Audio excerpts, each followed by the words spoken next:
Bizim məktəbin sənədi Quranın bu ayəsidir. Mən dəvətin müqabilində sizdən ancaq bunu istəyirəm ki, mənim əhl-i beytimi sevəsiniz.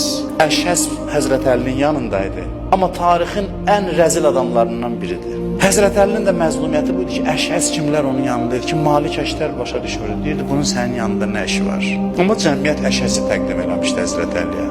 Əşhəs gəlib hörmətsiz şəkildə, deyirlər ki, gizli şəkildə məktublaşırmış Muaviyə ilə Həzrət Əlinin yanında olan.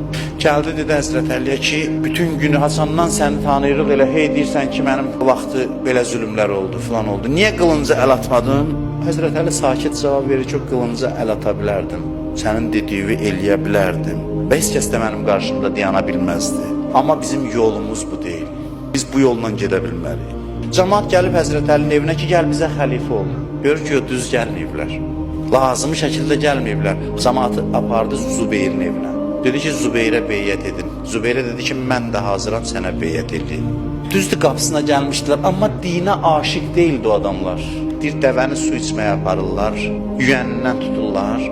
O da onun burun hissəsinə bağlanır. Deyirdi ki, cəmiyyəti belə təsəvvür eləsək, Əli aram-aram aparacaqdı onu məqsədə tərəf, Tohid bulağına tərəf ki, burnu zərrə qədər zədələnməyəcəkdi.